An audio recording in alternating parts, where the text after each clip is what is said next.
David versus Goliath, a QEW battle. Toronto FC will be at Tim Hortons Field on July 10th to take on Forge FC in the semifinals of the Canadian Championship. For tickets, go to forgefc.ca/tickets or call 905-527-FORGE. This is Max Access, where Mackenzie Barwell takes you closer to members of Forge FC off the pitch on the Forge Audio Network. Welcome to Max Access. Thank you for having me. Thank you for coming, because I've been told probably 500 times by the players to get you on the show. Yeah, and I can't disappoint. So for me, it's are we live right now? Or are we just chatting? Oh no, we're live.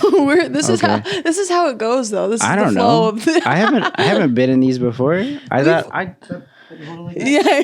this is true.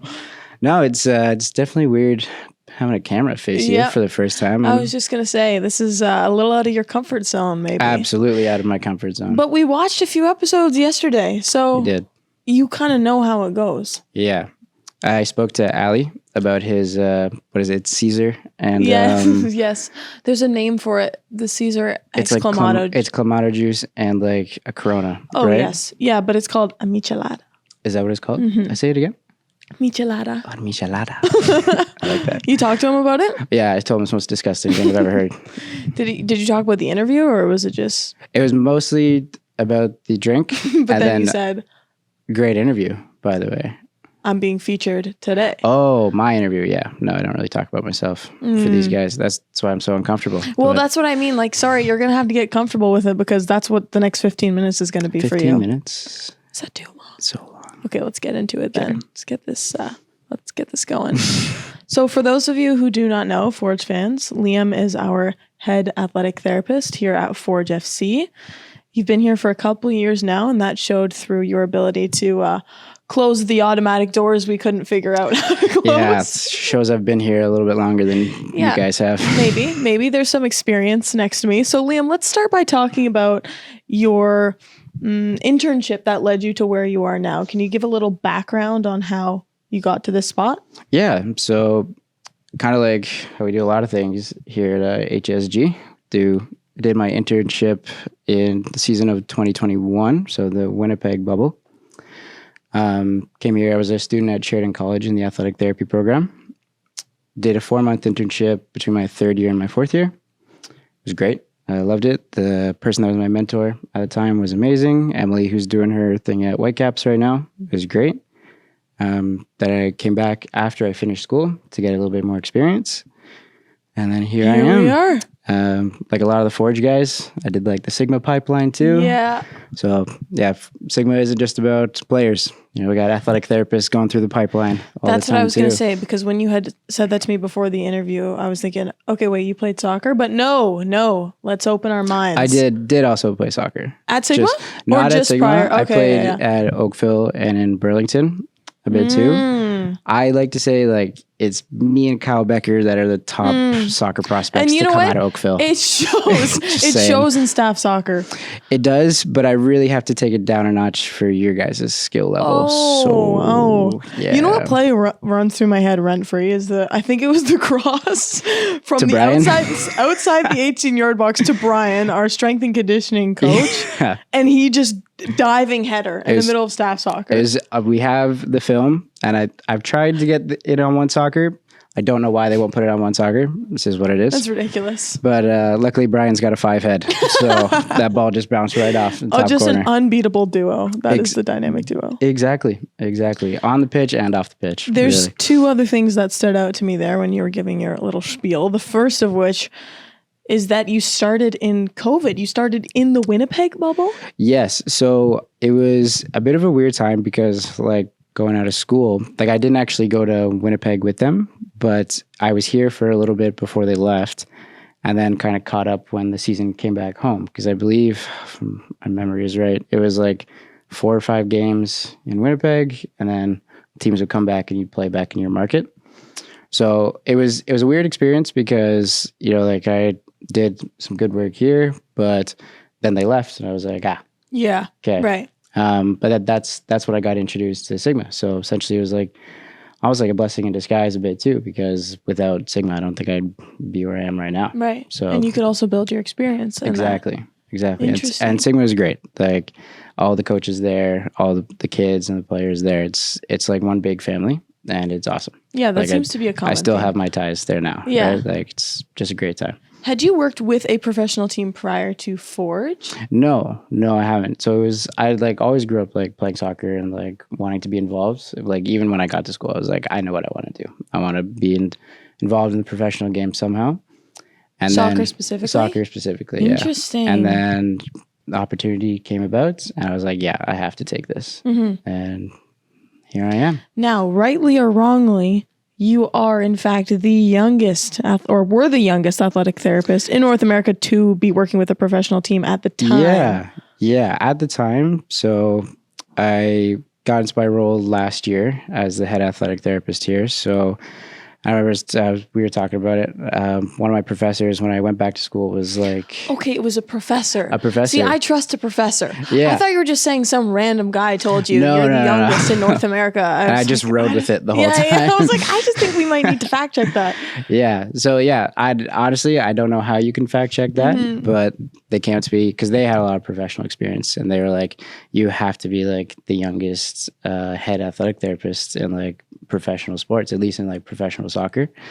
So I was like, yeah, that's cool. I'll take your word. Well, I think it's right now because we have a bit of some younger guys this year, but I know last year the guys actually figured out that I'm under the average age of the team, and so I was like, nice. You and me both. Let's go. Yeah. Still telling them what to do though. Yeah, exactly, and they don't forget it. Yeah. So. Okay, well congratulations. That's Appreciate really cool. that. Thank you. Yeah. So this is a cool conversation to have with you because you have all of these connections with the players both prior to coming here. You said to me that you coached Chris Kalongo yeah. at one point. So I'll even go a bit more further. So Chris and I are actually like very good family friends. So our mothers are actually really, really close. So I think it was like 2 years ago. Chris was over for Christmas dinner at our house. No way. He didn't make anything, which also is crazy. So if we want to get on him about that, how you're showing up to Christmas dinner and not bringing anything. Are you surprised? No. And I don't think I've ever been less surprised by anything in my life. That's the most disappointing thing. It's like, I'm not even surprised. Yeah. But yeah, so during his time at Oakville Soccer Club, when he was there, I was helping out his team just kind of like as an assistant coach. And they were like, oh, like we need someone to train Chris too. I was like, because I used to play as a goalkeeper a bit as well. So I was like, yeah, like I'll train Chris. Yeah. I'm not saying I'm the reason he's here. Right. But it's just implied. A key contributor. Yeah. One might say. So that's crazy. Yeah. So we go way back. He still lives like 5 minutes down the road from my parents' house. So that makes sense because I think you and him had mentioned something to me in the hallway a couple weeks ago. Like, oh yeah, we're like we go beyond this. Oh and yeah. I was like, yeah. what are you guys? Why are you being so vague about that? What does that mean? Yeah. So like that's pretty much why. Like we were in high school at the same time together. I think he was in grade 9, probably when I was on my way out of high school. Oh, cool. So yeah, just coaching him, shoving him into lockers in high school, and now taping his ankles at Forge. Here we are. Yeah. So when you agreed to coming here or got your internship, he of course was also going through that Sigma pipeline. Yeah. Right? So he was. So we had G and Bosch as our 2 keepers at the time, and then we had our 3rd keeper, which was Chris, who would be here for training, be here with the guys, but would play League One on the weekends. Right. So. And it was like, we kind of had the same schedule. You know, we were here for training, and then if the team would go away, or if the team played on the weekend, we'd both be at Sigma. Like, I'd be doing therapy, he'd be saving balls. Wow. Yeah. So you knew then going into it that he'd be around. Absolutely. Yeah. Absolutely. Like, like, I don't say this lightly, like, the work ethic that kid has is crazy. Mm-hmm. So, since I've known Chris, I've known, like, yeah, you're going to go far in this game. Yeah. And he has. I know he definitely hasn't said the same thing about me, but... Well, I'll let him know, okay? Yeah. I'll put this for him. Okay, well, you also mentioned that the 2 best players to come out of Oakville Soccer are you and Kyle Becker. It's close, but I think I'll give a little lead to Bex. Bex. Just okay, you're so generous, Liam. Just slightly. Wow. Yeah. Like, Bex, he might have some national team caps, but has he won a Halton championship at his high school? No. That's these are just numbers. These are just numbers. He will be very bitter about that. And he still is to this day. So it's a sensitive subject for him. He's very passionate about those days. Yeah. I hear him talk about it all the time. So yeah, he's a passionate Oakville kid. Well, credit to you. Yeah. You shared the same coach though? We did when we were younger. Different times, I guess? Different times. Yeah. He's a little bit older than I am. But yeah, we shared the same coach, and that's kind of like how we connected a little bit at first. Because when I came here on my internship, my coach reached out to me and was like, hey, like tell Bex I say hi. And then I reached out to him, or I spoke to Bex when he was here. I was like, hey, we got the same coach. And kind of just like had a little connection from there. Just two crazy kids from Oakville working in the pro game. Yeah. But yeah, obviously maybe he was coached a little bit better than I was because, he's here we are. Here. Is what it is. No, your priorities are somewhere else. All right, exactly. Let's be serious. Exactly. Here. Hey, I let these guys have a contract, right? Like, I hope this sarcasm translates through the audio. Yeah, no, I can't wait. We don't know. We could the comments are going to be like, "Who does this guy think he is?" This could either be really fun or we're all getting fired. I'm scared. Okay, well, coming into the professional setting, of course, you had some contacts before, so you were familiar with a couple of the players. But what were your expectations? Like, were you nervous, and then by the time you got into the locker room, it was a realization of, oh, these are just a bunch of guys? Yeah, it's easier when like you've been around sports like I have. Like you just have like more of a connection to them. You can like sympathize with them, like either like an injury or just like how things are going. Right? Like I think the best skill you can have in like a strength conditioning role, or like especially like a therapy role or like a caregiver role, the one that I'm in, is like be able to empathize with an athlete is going through, right?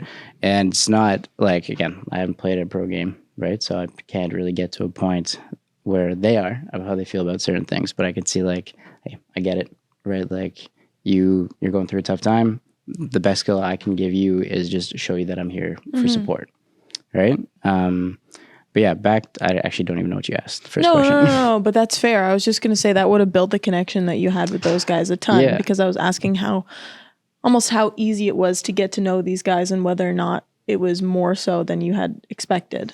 Yeah. And I think like actually like kind of like you hit on, it was just like, these are just a bunch of guys playing soccer. Like they're just really good at it. Right. So, so I think my expectation coming in was, I was definitely very nervous at first because I was probably like 20 years old right at the time, really young, coming into a locker room, want to make a good first impression.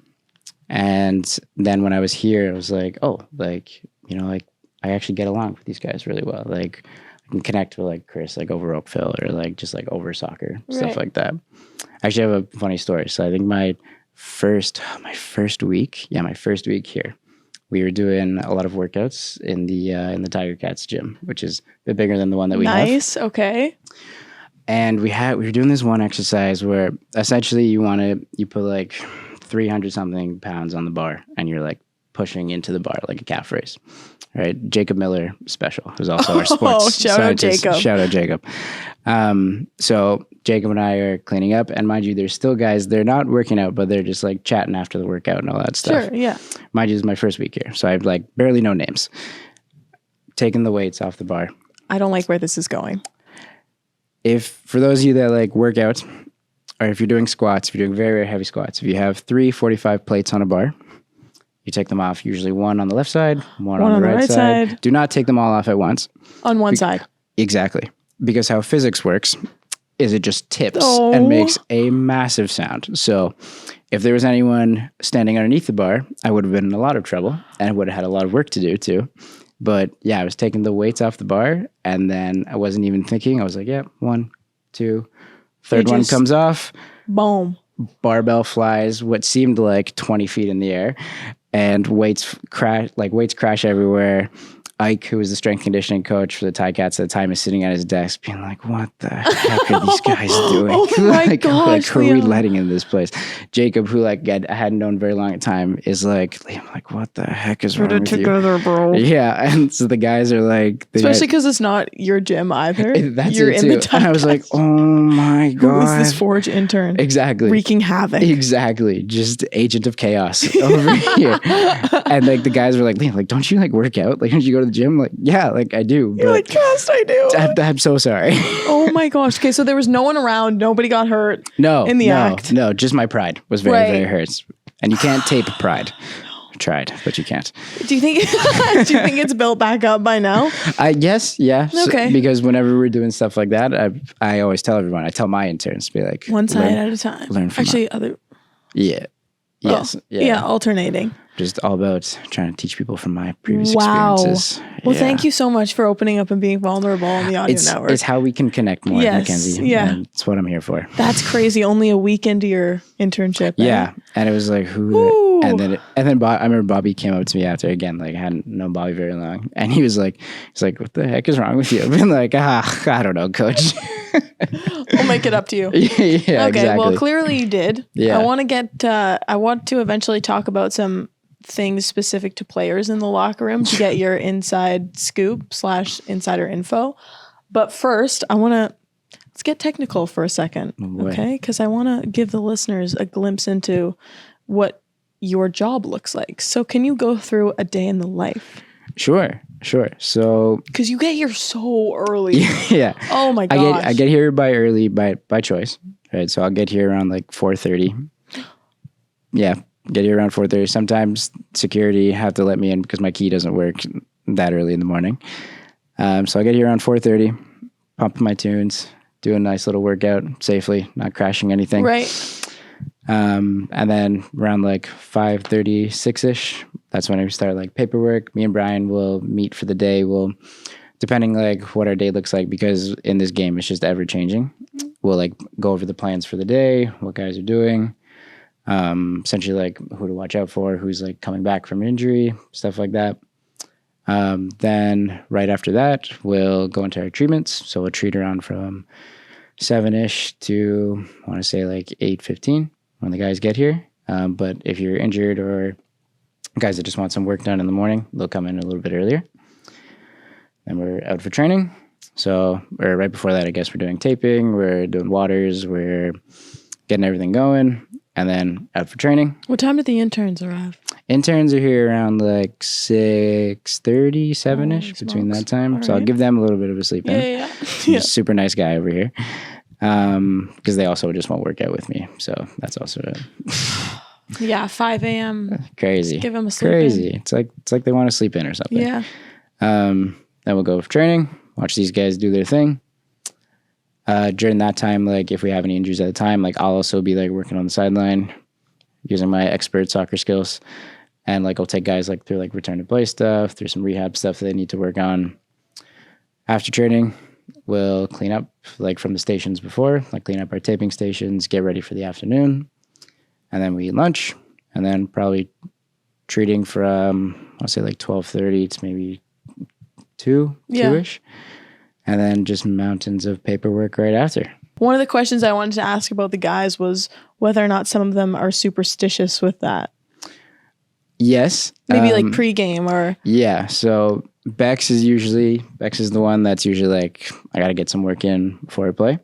Get some WD-40 on those old bones. Yeah. I want to see who else. Some guys, treatments is a little different. Some guys, most of them are very superstitious about taping. So like, I'll tape both of Benny's ankles before he goes out. He'll only like do his left one first. Borges is the same one with that magic left foot of his. He's like, gotta tape that guy first. Okay. Yeah. And you'll find out too. Like the interns will find out. Like they'll maybe start on his right ankle and be like, Liam, just tell him. Yeah. Tell him how I do things. Holy crap. But yeah, I would say superstitions, probably not so much like with treatments. Some guys like Borges actually will always get treatments at least 2 times a week. I forget the days. It's off the top of my head. But yeah, I'd say taping is when taping is the biggest one. Yeah. Okay, yeah. Similar to how some of them put one shoe on before the other. Exactly. I'm sure there's an order for some guys. Exactly. Now, you just gave yourself credit before we started rolling that you do, in fact, have control over the aux on a game day. Yes. So not all the time, especially on the home game days. it's a little bit different because we're all here. Why I say it's different on the home game days is because me and our magic man, Joe Hanley, our kit man, will go to Kit man Joe. just all these. All I'm going to do is shout out everyone from behind the scenes today. Right. That's what it's for. They're owed that cred. They're owed that cred. Yep. Like we'll have some credits at the end. Just Yeah. Shout out all these people. Yeah. Exactly. But me and Joe will probably get there, I want to say like 4 hours before like kickoff at an away game. And like we're bumping tunes the whole time. So You and Joe. Me and Joe. And if you guys see how old Joe is, he's not exactly listening to Kendrick Lamar and that stuff. So, but I'm down with whatever. I'm down with whatever. Hall & Oates, big Hall & Oates guy. Big Hall & Big Oates. Hall & Oates. AC/DC for Joe. Girl, and you go too far. Sorry. It's great. Hey, we listened to that last time. So, really? Okay, yeah. let's go. And then so when the guys get in, we'll turn it up a little bit. We'll get some hype music on. Yep. And then on the away trips, we're just cooking. Just me and my mixer, just cooking. Wow. Honestly, probably the most stressful part about my job is the night before is making a playlist for game day because you got to hit what every guy wants on there. Wow. That is interesting. Just saying, just all this work that gets done behind the scenes. Just You think it would, you'd think it would be maybe somebody's a life-threatening injury on the field. No. nope, just making playlists. That's all this guy's good for. Exactly.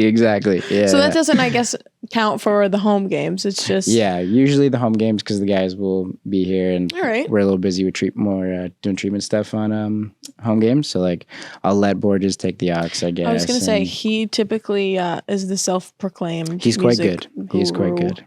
I'll say that. I think probably the biggest compliment you can get is if Tristan Borges says, "Hey, that was a good music. playlist today," and I have got that before. And Hold that one near and dear. Oh man. Last one before we wrap up because I've already gotten so much good stuff from you. Nice. Who do you feel was the most outgoing and easiest to get to know right out the gate? That's a good one. Could I go back to like? Because I think I have an answer as well, actually. Let me hear yours first. No. This is you're the interviewee. So he joined halfway through last year, but Benny, obviously, if you can see the outfits he wears, quite outgoing and how he expresses himself. I would say his personality matches his fashion style. Absolutely. Yeah. It's something I could never do, but something I would never want to do too, because that only works for that type of guy. But we respect it, of course. And he kills it every time. He does. He is very warm and outgoing and Absolutely. He's the best. And honestly, I think just a big energy in the locker room from what I've seen. Even when I'm in and out sometimes, he's just like dancing and he's so good at dancing. It's crazy. It's crazy. It's actually insane how good he is at dancing. It's wild. It's like, I mean, like you can see it when he does like his moves on the pitch too. That's like, this guy can move his hips quite well. This guy just backflipped actually after his goal. Let me just pull that one out. Seriously. I'd probably say Bex. Actually, I'll give that to Bex. And Coach Eddie too.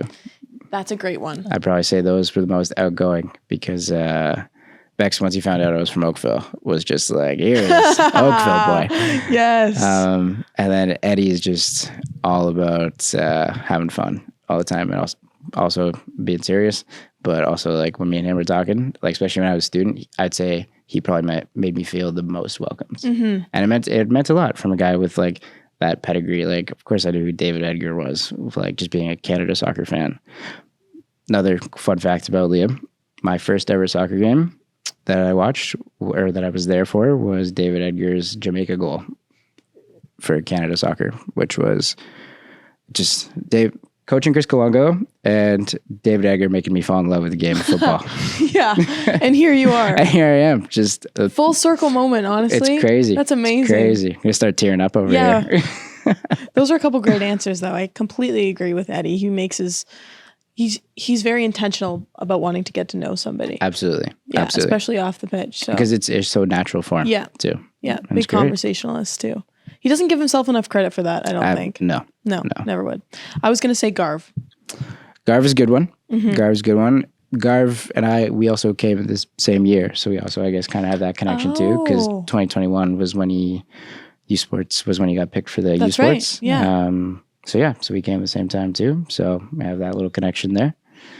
Yeah, and I think Garver and I are the same age too, so that kind of helps. Like just two new kids on the block. This is why it was important to have you on today. I'm all about the content. You may as well man. just be playing at this point. I think so. Thank you so much, Liam. This was really great and insightful. I hope I never have to do this again. I was just gonna say, will you return? Absolutely, I'll return.